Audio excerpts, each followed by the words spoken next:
the lower self. Okay? A lot of our people, they go to church every Sunday. They go to synagogue. They go and they sit down on Saturdays or whatever day. And they are being taught that the fault is in the flesh. Ain't that right? They say that the lower self is the flesh. They blame everything that they do on the flesh. Whereas the Quran tells us that it's not in flesh to think, nor is it in the bones to reason. So we cannot be blamed for nothing. It also tells us in the beginning that there was a carnal nature that sprang forth from fleshy things. Now, if we look up the word nature, nature involves forms. All right? Nature involves something that has energy, that has spirit, that has capacity. It can actually do some things on its own. It don't need your help. So this carnal nature then is telling us something else. Because one to tell you that all you have to do is just suppress it, that ignore it, that you can just put it away. That without you we could not do nothing. That's not true either. It tells us that without a foe, a soldier never knows his strength. Ain't that right? If you are to be the strength of Allah made manifest, then you need a worthy foe. Ain't that right? So what worthier foe could you have than one who knows everything that it is to know about you, who is not at your dispense? See, by the way, by your thinking, you can't just do away with it. You have to overcome it. All right? We've been in real fights before. You been in a real fight before? You been in a real fight before? You got to win that fight or you lose that fight. Ain't that right? You have to defeat that opponent who stands before you. If you do not defeat the opponent who stands before you, that opponent defeats you. Okay? It said, and then they strive. See, they both are striving, not just one, and then they strive. But then he tells us who wins. He said, don't go down, and man, as truth abides. He didn't say that you died. He didn't say that you changed forms or nothing. He said that you won the fight. And the note goes down. Not to come up, we don't get off the mat no more. So see, what we struggling against is something that we actually have to defeat. Okay? Now, without a foe, a soldier never knows his strength. So what did Allah do? He gave us unnumbered foes. And then he told us that we must overcome them every one. Alright? So even when we defeat one foe, we got another foe. It puts me in the line of Mayweather. See, Mayweather won every fight, ain't that right? He never lost. He got in the ring and beat up everybody. Or I'm going to say that he did when he defeated everybody. You know why? Because he trained like nobody else. When Mayweather got in the ring, he fought against 4 opponents. He had one opponent in each corner. And they'll come out for one round. That opponent would go back and take a break, but Mayweather would start fighting the other opponent. When the round changed, he'd start fighting the other opponent. And he went 12 rounds against each sparring partner like that. That's why he was like that. Because he was prepared to do what? Face unnumbered foes. When ones would come in the ring thinking that all they had to do was to defeat him. No, you got to defeat me and every single solitary great boxer who came before me, because that's what I bring to the fight. So when we come to this fight called life, that's what we bring to the fight. We bring it. Noble Ali and every single solitary prophet who came before him. We embody the truth. That's what it means to embody the truth. It means to manifest in your own actions throughout your own flesh. You do it. Okay? So these unnumbered foes, they still stand the test. Don't you think that they don't? Because every single solitary man, every prophet, and every great thing that Allah has ever placed on this earth has had a great foe. Alright? So that lower self is a word of the opponent. We need to always be aware of that. Okay? He said that in the promotion of plans for the betterment of mankind, there has ever been some opposition. That was the Jew said. And he said the opposition came from whom? He said it came from those who had no ideas and no courage to force attention to ideas. How is it that somebody who ain't got no courage to be a worthy foe? Because what a coward won't do. What a coward won't do. You see, we in the Moorish Scientific World Humanity, where there's over 50 different grand bodies. Now this is important, listen. It's over 50 different grand bodies. A lot of these sheiks, they love being sheiks. They love the title. A lot of Moors, they love to wear their fades. Man, look, you can't catch them without their fades. These sisters got their turns on and they enjoy. They enjoy the respect that they get from ones who observe them with their turns because they know that it's respect. I don't care who see you. Trust me, I'm a man, understand. We see something different. And they love that respect. But you know what they don't love? They don't love the work. They don't love the purpose, the uplifting and falling humanity. Nobody want to do that. They don't want to do that. Now you got ones who will just be quiet and won't say nothing. They just like, man, you know what? I'm not gonna do nothing. You're not gonna make me do nothing. But then we got the leaders, okay? The leaders, they look at you and they say, man, they making me look bad. She making me look bad.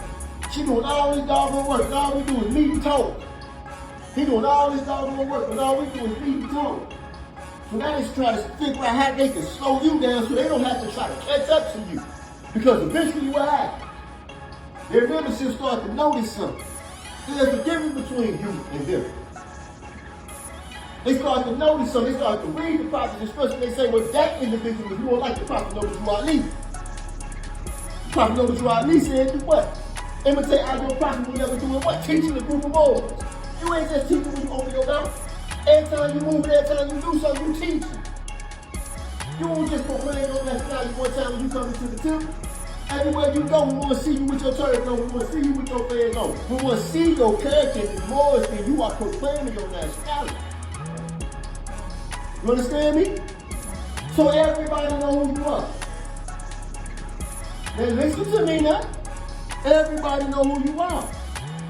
That don't necessarily mean that you're more Samaritan though. You might say you're more Samaritan, but ones know who you are. They know who you are because they see what you do. They see how you carry yourself, and y'all slip up. Whenever we try to fake it and acting like we somebody else, we going to slip up and show who we are. And it's going to always be at the right time. Where the individuals who need to observe, they're going to observe, they're going to know. Ain't no faking this. See that book that Mo got right there, it says this.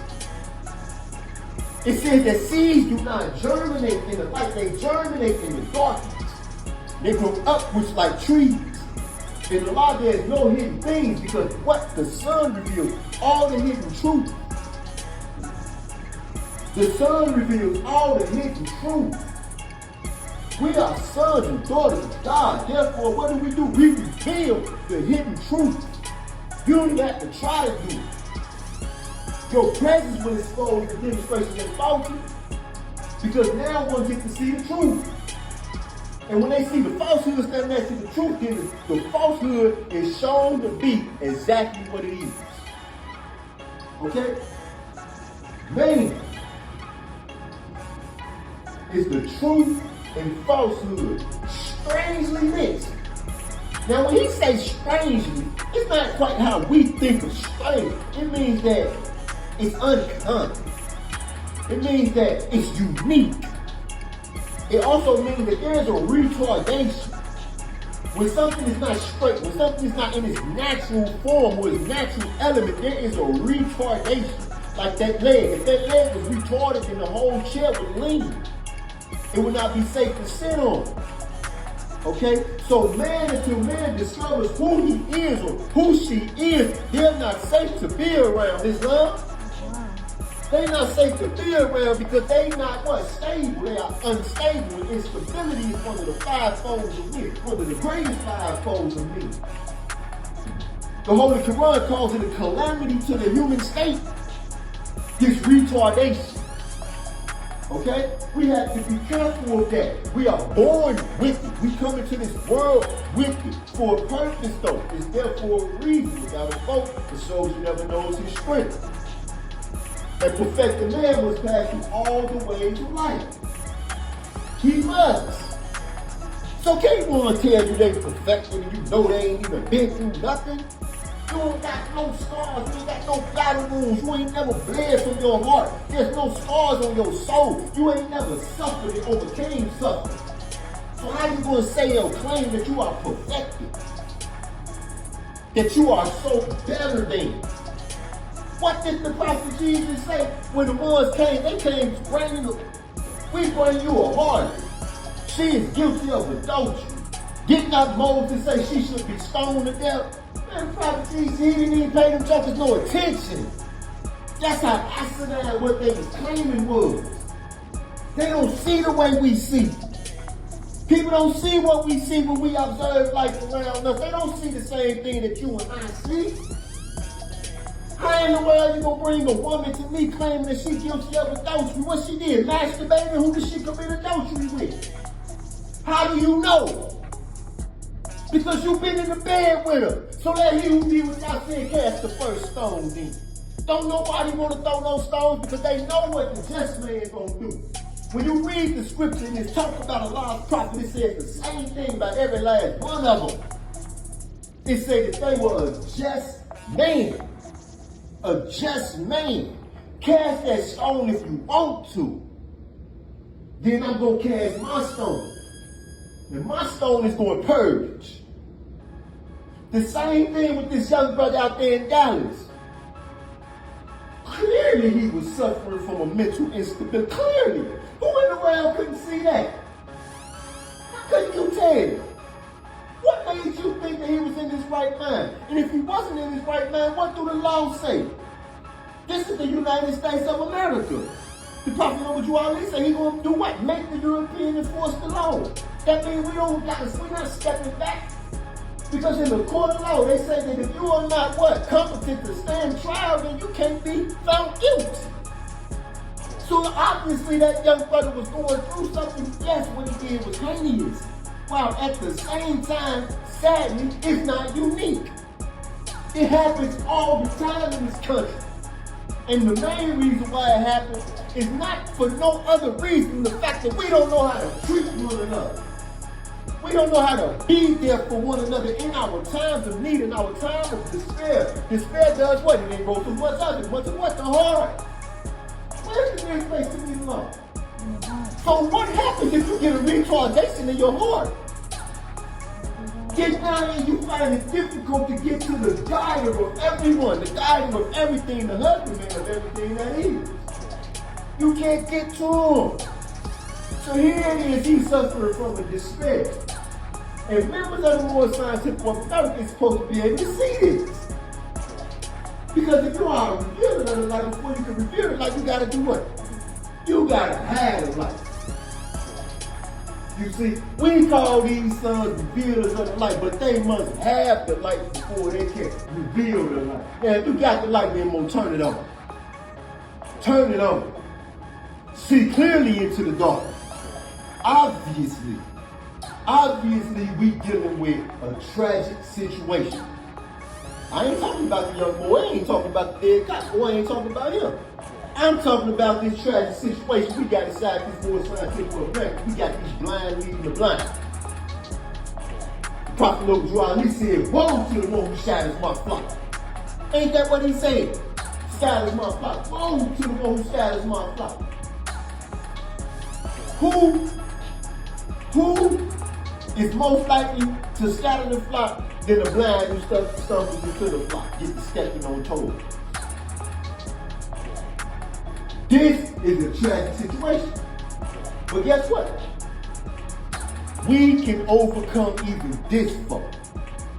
Islam, we overcome this fault by doing exactly what we are doing, by perfecting our vocation.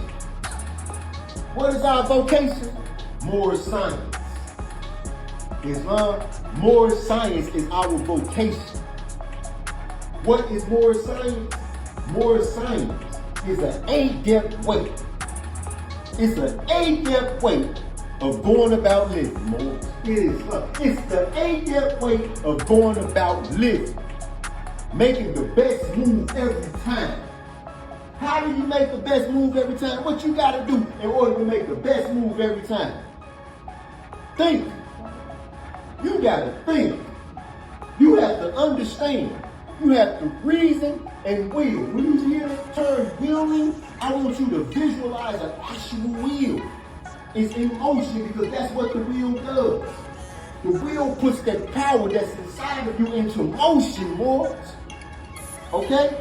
That's what puts that demonstration out into the ether. You have the ability to affect the ether in any way that you so desire. anyway. Now here's the catch. Everybody has that same power. So once like, come on, Mo, you talking about we got all this power, but I just tried to wheel myself into winning that doggone Powerball. I didn't win the Powerball, Mo, because you got a whole bunch of people out there trying to win. I'm not trying to be funny. I'm telling you the truth. It's just like any business that you get into. What business is you going to have the best chance of being successful at? The one that has the least amount of competition. Okay? What path is the least crowded? The straight path. The straight path is the least crowded path. So the wise man or the wise woman is going to do what? They're going to get on the straight path. So when we find ourselves detoured, what does that tell us about ourselves? We acting like a dummy. We playing the fool by half. Didn't the Quran warn us against playing the fool by half? Didn't the prophet Jesus tell us to be what we know? Who in here said that Islam ain't true?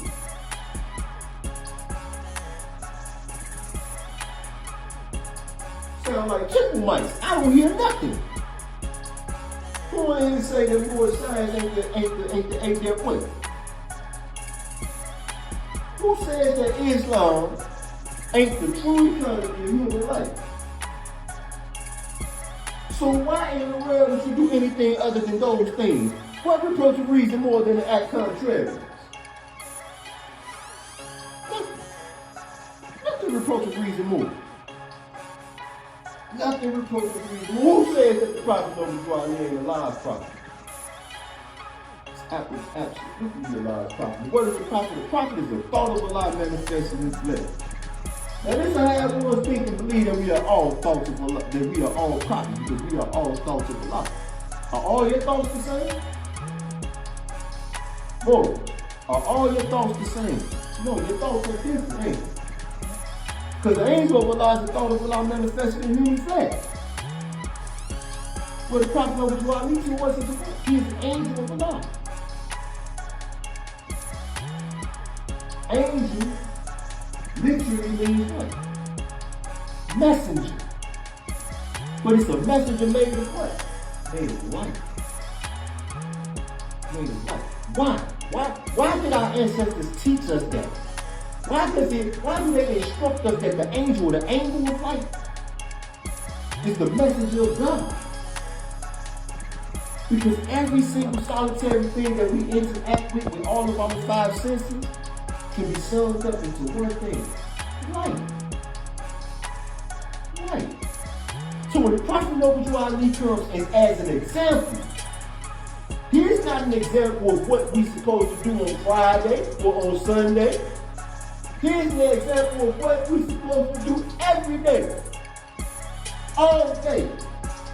And when we go to sleep. The Holy Quran of Mecca. The great Quran of Muhammad. It says to us that we are the best example that mankind has. The mosque is the best example that mankind has. I have a question. Does that mean that mankind got a good example? Not necessarily. So just because we are the best example that they got, that does not automatically mean, remember, true wisdom is less presuming than folly. Let us not presume that mankind is in good shape. We being their best example. Okay?